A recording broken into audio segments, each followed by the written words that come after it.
ini sebagai dosen pembimbing saya, dan selamat datang juga bagi teman-teman yang udah mampir ke video saya kali ini. Perkenalkan, saya Firza Eka Pandita, mahasiswi IAT IAIN Salatiga. Nah, kali ini kita akan membahas tentang seorang pemikir Islam yang kontemporer dan terkenal banget liberalnya. Banyak yang kontroversi dengan beliau karena emang ide-idenya itu agak berbeda dengan yang lainnya. Oke, ini dia. Kita langsung kepada sketsa biografinya. Oke, Muhammad Syahrul. Nama lengkapnya adalah Muhammad Syahrul D.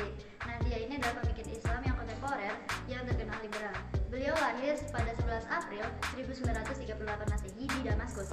Nah, beliau wafat itu tanggal 21 Desember 2019 Masehi.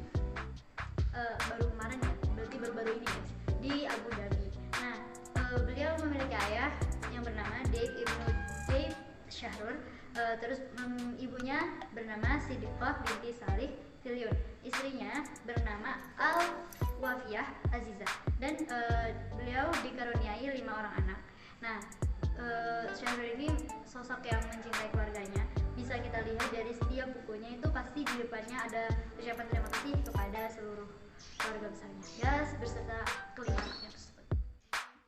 Nah, menurutnya Syahrul, metode teori hudud ini merupakan konsep yang penting untuk menjawab permasalahan problematika pada masa kontemporer ini.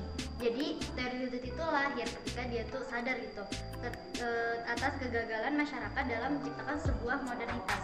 Nah, karena masyarakat itu memakai penafsiran hukum yang ada di masa lampau untuk menjawab permasalahan yang ada dan terjadi pada masa ini gitu. Jadi kayak nggak sinkron ya, maksudnya kayak udah menurutnya ya harus baru dong, maksudnya penafsiran hukum pada masa itu ya tergantung dengan kondisi mereka gitu, dan ketika kita di kondisi yang berbeda ya harusnya penafsirannya juga beda. Nah, kayak gitu.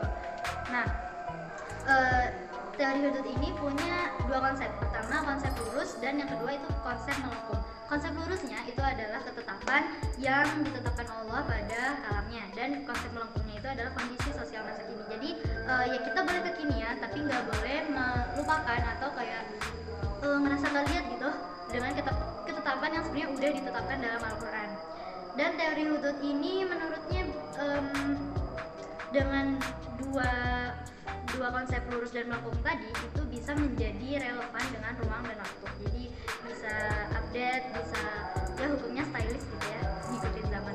Nah, di dalam teori hudud itu including metode lain, maksudnya metode baru yang ya contohnya seperti analisis bahasa, ada matematika analisisnya juga, dan juga yang penting itu hermeneutiknya. Nah, kita akan ngebahas tentang motivasi dan semangatnya Syahrul, kenapa sih dia bisa melahirkan teori hudud. Nah, jadi sebelumnya dia itu sudah meneliti tradisi perkembangan para pemikir Islam kontemporer. Dia juga mengkolaborasi dengan kelemahan-kelemahan yang terjadi pada pemikir Islam saat ini. Setelah itu, terlahirlah 5 poin yang akan saya jelaskan.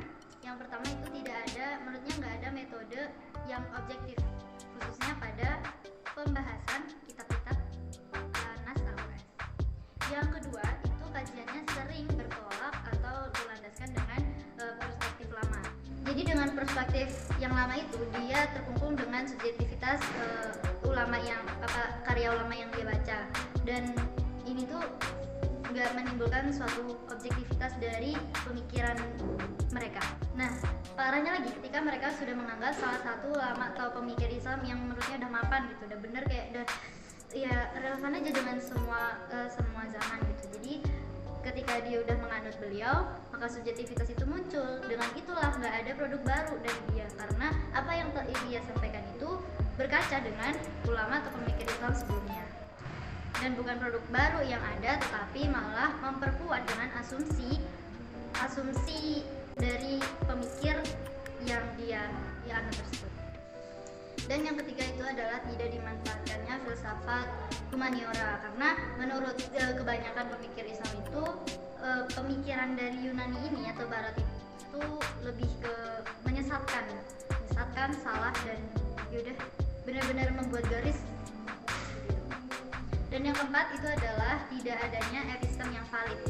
Dampaknya apa? Dampaknya itu fanatisme, habis itu juga doktrin dari mazhab-mazhab. Nah, dengan itulah karyanya, pemikirannya dari menurut syariat, karya dan pemikirannya para pemikir Islam ini itu tuh nggak berkembang dan sempit. Nah, yang kelima itu adalah produk sekarang itu sudah nggak relevan dengan tuntutan modernitas. Jadi harus ada produk fikih baru gitu. Menurut dia tuh harus ada produk fikih baru yang nggak benar-benar ya mengikuti dengan perkembangan gitu. Jadi nggak hanya berkaca dengan produk fikih yang lama. Sebenarnya permasalahan kayak gini itu sudah muncul di para kritikus ya, cuma itu hanya berhenti pada pertanyaan aja, nggak ada solusi atau perubahan sebagai kelanjutannya. Nah, jadi ini pesannya Syahrul, sebenarnya di setiap generasi itu tuh harus ada pemikir Islam baru, maksudnya punya karya yang baru yang benar-benar ngikutin zamannya gitu. Jadi setiap generasi itu emang harusnya ada.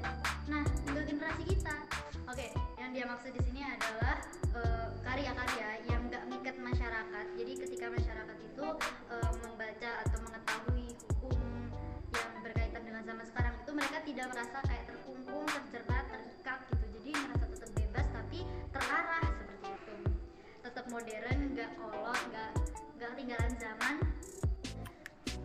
Jadi menurutnya Syahrul ini terhadap pemikir Islam saat ini tuh mereka nggak sadar tentang karakter dan fleksibilitasnya ayat Al-Quran ini. Apa yang mereka beri itu kadang membebani dengan masyarakat yang sekarang.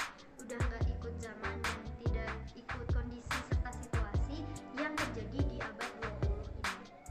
Sebenarnya Syahrul itu tidak meragukan. Dia sebenarnya yakin dengan pemikir Islam modern karena mereka memiliki pemahaman terhadap metodologi itu lebih baik daripada pemikir Islam yang dulu. Jadi seharusnya menurutnya bahwa pemikir saat ini tuh lebih mudah atau lebih peka dan lebih bisa mengartikan, membaca pesan-pesan terkait yang tersirat dari kalimat yang termaktub dalam kitab suci Al-Quran. Jadi pede aja gitu, karena kalian pasti bisa.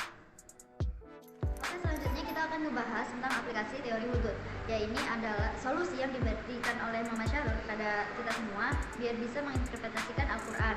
Nah, teori hudud ini ada 6. Yang pertama itu halahat alatna atau posisi batas minimal. Saya akan menggambarkan grafik.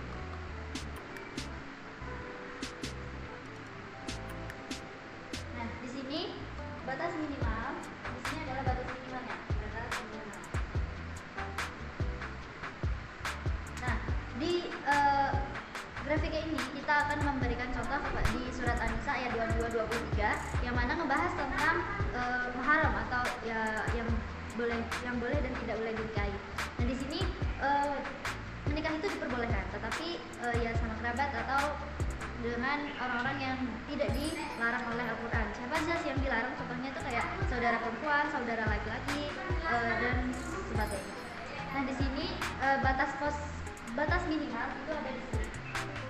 Jadi boleh minimal di garis batas minimalnya, tetapi tidak boleh di bawah garis minimal dan boleh di atas garis minimalnya.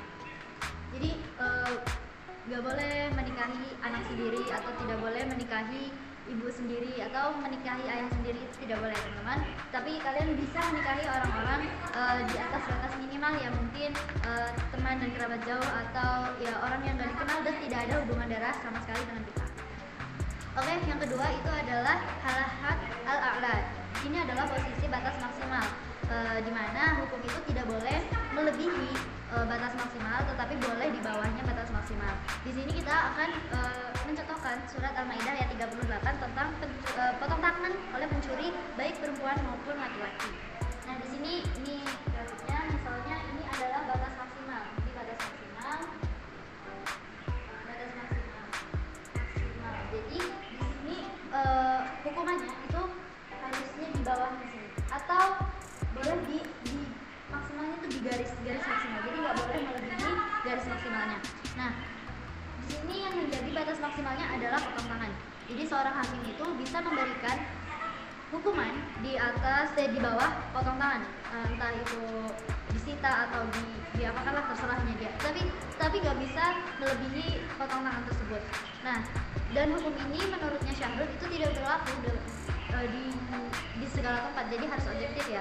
Misalkan tempat tersebut belum bisa memberikan keadilan atau kesejahteraan buat masyarakatnya, atau mungkin keadaan ekonomi itu benar-benar memprihatinkan sehingga pencurian itu seperti hal yang wajar gitu, udah nggak aneh lagi kalau mereka mencuri, misalnya seperti itu ya. Nah, jadi hukuman potong tangan ini tidak bisa berlaku karena ya yang seperti saya katakan tadi, jadi hukuman itu harusnya kondisional melihat keadaan atau kawasan itu. Ya, sekarang kita ada yang ketiga, yakni halahat al-a'la wal adna ma'an, di mana hukum itu berada di antara batas maksimal dan batas minimal. Ini gambarannya. Di sini adalah batas maksimal. Di sini batas minimal. Nah, di mana itu hukumnya berada ya? Hukumnya ada di sini, di antara batas maksimal dan batas minimal. Nah, di sini kita akan memberikan contoh seperti pembagian waris yang ada di Quran surat An-Nisa ayat 11-14 sama 176. Nah, kita semua tahu ya kalau perbandingan laki-laki sama perempuan itu 2:1, dan perempuan dan laki-laki itu ada 1:2. Nah, menurutnya Syahrul itu nggak pure harus kayak kalau misalnya perempuan dapatnya 2, laki-laki dapatnya 4, nggak harus gitu. Jadi laki-laki itu bisa dapat di bawah, nominalnya itu di bawah 2:1, tapi tidak bisa lebih besar daripada 2:1-nya. Maksudnya misalnya perempuannya dapat 2, cowoknya tuh bisa aja dapat 3 gitu, tapi dia nggak bisa dapat 5. Nah, kalau perempuan itu kan 1:2 ya, dan itu nggak selamanya pure, misalnya laki-laki dapat 4, ceweknya dapat 2. Nah, bisa jadi diperbolehkan kalau yang wanita itu mendapatkan lebih besar daripada perbandingan 1:2 tadi, tapi nggak bisa di bawah nominal tersebut. Misalnya laki-lakinya bisa dapat 4, si ceweknya ini bisa dapat 3, tapi nggak bisa dapat 1 aja, seperti itu. Oke, selanjutnya itu adalah halat al-mustaqim, di mana di sini adalah posisi garis lurus. Nah, hukum ini nggak punya batas minimal atau maksimal, jadi ilustrasinya seperti ini ya. Nggak boleh kurang dari ini, nggak boleh lebih dari ini. Ini kita bisa memberikan contoh tentang hukuman pada orang yang berbuat zina. Itu ada di surat An-Nur ayat 2. Nah, menurut Syahrul ini yang dihukumi halat al-mustaqim ini tidak berpengaruh dengan perkembangan zaman gitu. Jadi ya tetap kayak gitu aja gitu, nggak bakal bisa berubah.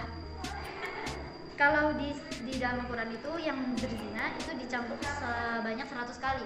Jadi menurutnya nggak boleh lebih dari cambukan 100 kali atau kurang dari cambukan 100 kali itu. Mungkin bukan berbentuk cambukan ya, atau bisa dikatakan beratnya itu sama dengan cambukan 100 kali gitu. Jadi bentuknya nggak harus cambukan aja. Kalau kenapa sama Syahrul ini tidak diberikan batas minimal kayak batas minimal gitu? Karena di ayat selanjutnya itu dikatakan tidak boleh memberikan keringanan kepada mereka gitu. Keringanan pada para pezina tersebut. Oke, selanjutnya adalah halahat al-a'la dunal mamas bilhat al-adna abadan. Ini adalah posisi di mana batas maksimal. Ini adalah batas maksimal. Batas maksimal itu mendekati garis lurus. Garis lurus. Nah, di sini kenapa diberikan seperti ini? Karena itu sesuatu itu harus diberikan batasan dan tidak boleh melampauinya. Nah, dimana ketika orang-orang itu tidak boleh mendekati apalagi melampaui dari batas maksimal ini. Kalau kita gambarkan dari ilustrasi ini adalah hubungan antara perempuan dan laki-laki. Nah, hubungan antara perempuan dan laki-laki itu minimal tidak bersentuhan sama sekali, tidak berpandangan dan sebagainya. Pokoknya kayak yaudah kayak nggak lihat gitu aja. Nah, dan batas maksimalnya itu apa? Batas maksimalnya itu adalah hubungan antara hubungan seperti hubungan suami istri atau berzina ya, jadinya karena mereka belum punya ikatan. Nah, menurutnya ketika seseorang itu belum sampai titik maksimalnya atau baru sampai sini lah misalnya, itu belum bisa dikatakan zina, dan ketika mereka sudah mendekati batas maksimal maka mereka akan dijatuhi yang di posisi lurus tadi, yakni hubungan harus dicambuk 100 kali. Nah, seperti itu. Oke, yang terakhir itu adalah halahat al-ala majab mutlaq al-yajuz tajawuzuhu wa had al-ala salit yajuz tazawujuhu. Nah, di sini di mana hukum itu nggak boleh melampaui batas maksimal positif, tapi boleh lebih dari batas minimal negatif. Di sini adalah batas maksimal, batas minimal negatif. Lalu di sini adalah batas maksimal positif. Ya. Nah, ini adalah kita ngobrolin tentang cuan. Nah, cuan di sini di mana batas minimal negatif itu kalau diumpamakan syahrir itu adalah zakat. Nah, kalau batas maksimal positifnya itu adalah riba. Nah, di sini adalah garis tengahnya, garis tengah 1,6. Nah, jadi batas minimal negatifnya itu adalah zakat. Tidak boleh lebih rendah daripada itu, atau misalnya nggak bayar zakat atau sebagainya. Jadi boleh lebih dari ketentuan zakat, misalnya ditambah 0,25 ya, hitungannya misalnya mau ditambah sedikit, nanti jatuhnya itu adalah sedekah dan lain sebagainya. Nah, batas maksimal positif itu adalah riba, di mana ini udah nggak boleh lebih daripada riba, maksudnya nggak boleh lebih daripada ini, jahat banget pokoknya. Nah, batas 0 ini itu adalah biasanya tawaran dari bank syariah, di mana bunga sama dengan 0, jadi nggak jatuhnya bukan riba ya. Oke, jatuhnya bukan riba.